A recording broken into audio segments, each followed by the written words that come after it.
Monsieur le Président, Madame la Première ministre, Mesdames, Messieurs les ministres, mes chers collègues, avec mes collègues, j'ai souhaité attirer votre attention sur un sujet qui nous préoccupe gravement, c'est notre relation avec les pays du Maghreb et en particulier avec le Maroc. Cette relation avec un pays historique est dégradée.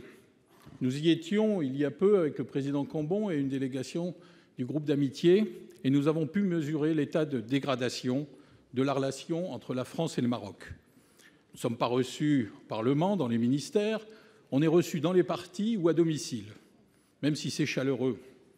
Et donc, on voit bien que depuis 2 ans, le Maroc, qui est un pays ami, historiquement, depuis longtemps, où nous avons beaucoup d'intérêts et qui constitue nos yeux et nos oreilles dans cette région, eh bien, est en difficulté dans sa relation avec la France. Alors cette relation, elle n'est pas exclusive de ce que nous pouvons faire de façon équilibrée avec l'Algérie. Ça s'est fait pendant plusieurs années, de nombreuses années. Nous avons consenti de gros efforts en direction de l'Algérie.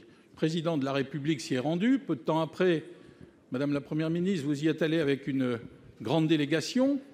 Force est de constater que ces renoncements, finalement, que nous avons consentis, ont été peu couronnés de succès, si j'en crois les dernières mesures du gouvernement algérien, qui a cru devoir réintroduire un couplet assez peu amical en direction de la France dans l'hymne national. Eh bien, le président de la République a reçu hier Madame Meloni. Ce qui existe entre l'Italie, ce qui existe avec le Maroc et l'Algérie, c'est l'Union européenne, c'est l'Union méditerranéenne, pardon. Et l'Union pour la Méditerranée est en rade, il n'y a pas d'autre mot, depuis plusieurs années maintenant, depuis longtemps maintenant. Et donc il est indispensable que pour affirmer la place de la France en Méditerranée, pour que nous puissions engager un dialogue utile sur les problèmes migratoires et peser au sein de l'Union européenne, il est indispensable que nous puissions relancer cette Union pour la Méditerranée et que nous puissions travailler à nouveau dans des conditions de confiance avec le Maroc, parce que les Marocains sont nos amis au Maghreb. Donc, Madame la Première ministre, quelles initiatives comptez-vous prendre pour relancer l'Union pour la Méditerranée et les relations avec le Maroc? Merci. Pour vous répondre, la parole est à Madame la Première ministre. Merci, Monsieur le Président, Mesdames et Messieurs les sénateurs, Monsieur le Président Hervé Marseille.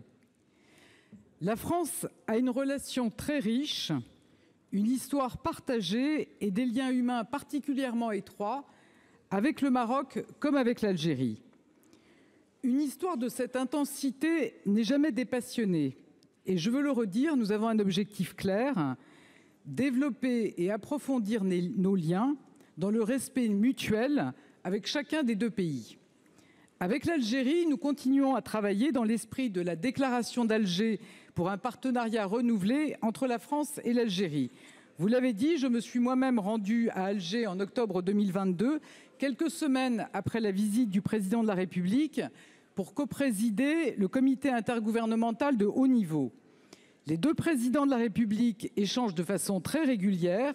Nous souhaitons aller de l'avant. Il y a bien sûr des obstacles, mais surtout, il y a une volonté commune, partagée par le président Macron et le président Tebboune, de regarder vers l'avenir et de construire au bénéfice de nos 2 peuples.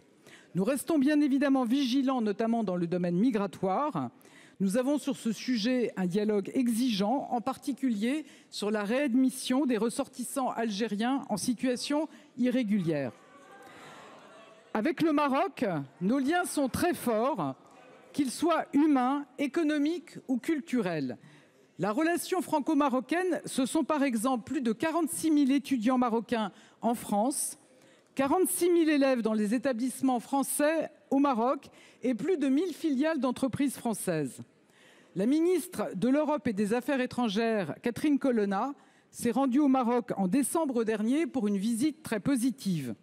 Le souhait de la France est de poursuivre l'approfondissement de ce partenariat d'exception au service des intérêts que partagent nos 2 pays et à la hauteur de la relation que nous voulons avec le Maroc.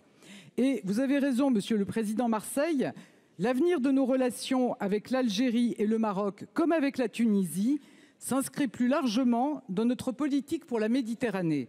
La France est à l'origine de l'Union pour la Méditerranée. Elle continuera à prendre des initiatives fortes pour renforcer les liens entre les deux rives et pour apporter ensemble des réponses concrètes à nos défis communs, notamment en matière d'environnement. Je vous remercie.